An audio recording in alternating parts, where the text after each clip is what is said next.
Hey there, guys. All right, today we are there. We've reached the halfway point, though someone said the halfway point was week 113. I don't know. We are at the Great War, week 114. Falkenhayn crosses the Carpathians. The Battle of Sibiu. Sibiu.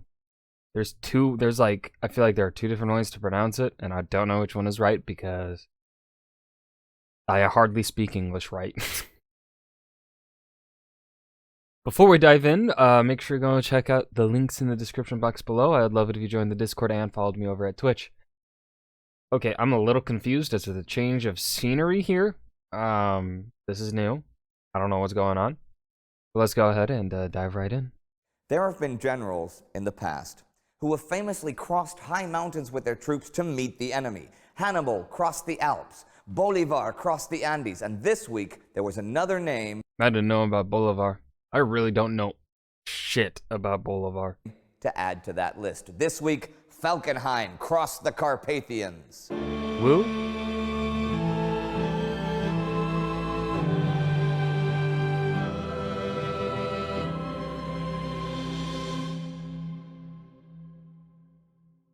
I'm Indy Nidell. Welcome to the Great War.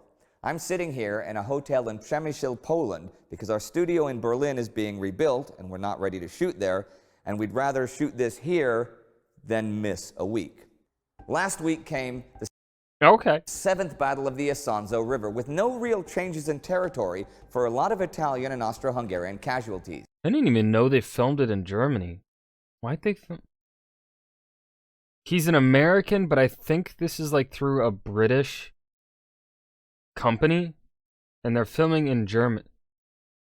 At the Somme, the Battle of Flers-Courcelette, which saw the debut of Britain's new superweapon, the tank, raged all week, and the British took a bunch of ground. In Dobrogia, the Romanians had stopped the Bulgarian and Ottoman troops under German command. The Belgians captured Tabora, the capital of East Africa, and a young pilot named von Richthofen shot down his first plane. He would soon be known as the Red Baron. Here's what came next. Well, the Romanians may have stopped the enemy in Dobrogia, but in Transylvania, he was attacking. Romania had joined the Allies and the war a month ago, and by now had taken a lot of territory, about a third of Transylvania, like 7,000 square miles and 7,000 prisoners. Dang. But the Germans had spent much of September reinforcing the Austro-Hungarian defenders, and German High Command had stated that all... God. I don't know why he has a skull on his helmet, but motherfucker, he's so dripped out. Every time I see a picture of him, my eyes just immediately go to the skull. All offensive energy. Why does he have a skull? Like, is there a rank like none of the, because he's like the same rank as a few other German generals, if I'm remembering right. He's not like a unique rank. Were to be He just carried wants out the drip, in I guess. smashing Romania, and they'd play defense everywhere else for the time being. None other than former Army Chief of Staff Erich von Falkenhayn commanded the German forces in Transylvania. On September 26, Falkenhayn crossed the 11,555-foot Turnu Rosu Pass, that's 3,500 meters, into Transylvania, taking Sibiu, known as Hermannstadt in German, northeast of the Vulcan Pass. This was the first serious German advance on that front.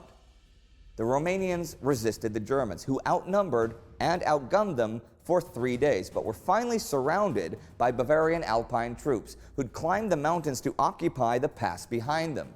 The Germans took some 3,000 prisoners, and as the month came to an end, moved on to attack a Romanian force to the south within Romanian borders. The Germans may have been advancing there, but on the Western Front, it was the British advancing at the Somme. British Commander-in-Chief Sir Douglas Haig had a large vision. He wanted a combined British-French offensive from Thiepval to Maurepas, which would include the reserves, 10 divisions to capture Thiepval and the German 3rd Trench Line near Le Trans-Loy. But deteriorating weather conditions, exhaustion of the troops, and the chronic inability to coordinate the actions of the different armies pushed it back again and again. I wonder what that man is doing. So here's the thing about me. I can't work when there is talking, right? Give me music. I can also like a certain amount of silence is too much silence, and I can't work either. I need like, but it can't be music with words, right? It has to be like just pure orchestral, pure,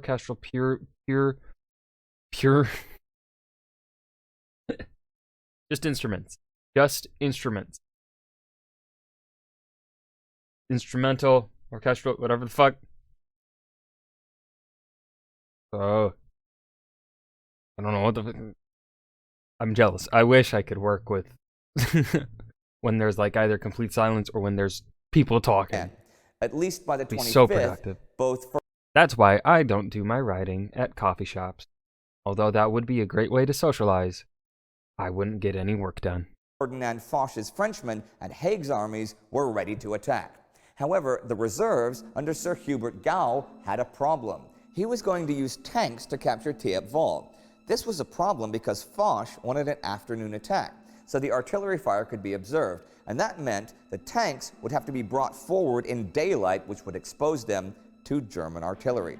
So Gau decided he would attack in the early morning mists on the 26th, and then, for reasons which I have yet to comprehend, his tanks were not used in the morning mist, but actually went out the same time on the 26th as the combined attack on the 25th. Go figure. Okay. Anyhow, in the 48 hours before the battle, the British threw over 400,000 shells into an area of around 17 kilometers of German trench. You have to remember that the third trench system was more rudimentary than the first two had been, and bad weather had prevented the Germans from strengthening it. The creeping barrage tactics to protect advancing infantry were then used by the British across the whole front in 3 jumps, with an hour's pause for consolidation between each jump. This went off pretty much like clockwork. Well, it did for the main attack by the 14th Corps. To their left, the Guards Division found that the barrage had not cut the German barbed wire defenses, and they lost most of their officers cutting through it, but still, they managed to secure their objective. Further left of that, though, the 21st Division was unable to take its objective, the Gerd Trench. This gave the Germans an excellent starting point for any counteroffensive, but here's what happened. One tank came in overnight from the ruins of Fliers. At 7:30 a.m. on the 26th, began cruising down the trench from one side to another, machine guns blazing, and within an hour, it had cleared a large section of the trench, taking 370 prisoners and killing many more men for only 5 British casualties. Damn. So the actions were a huge success by Somme terms. The German third line. I like the dual meaning there. It's a pun. I don't know if he intended it, right? Because, take it at the literal, like, by the, experiences of the Somme, they're doing great. But also, by some, maybe I'm fucking stupid. I don't know. From Martin Puig to Combe had been taken. But this didn't mean Rawlinson now had open countryside before him. The Germans had already dug a 4th, a 5th, and a 6th defensive line. What about and 7? These would have to fall 11sies, afternoon tea, supper, dinner. all before the path was open, and summer had by now turned to autumn.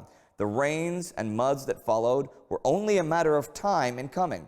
I should point out that the French attacks were not nearly as successful as the British this week, being limited by both massive German artillery and the Saint-Pierre-Vaast wood. But let's take a look for a minute at Gau's attack on Thiepval the 26th.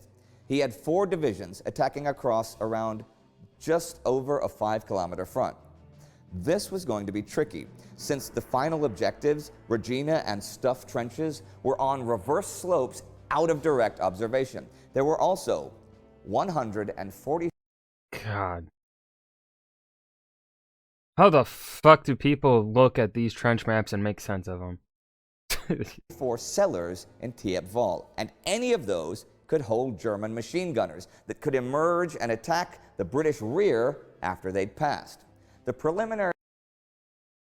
What the actual fuck?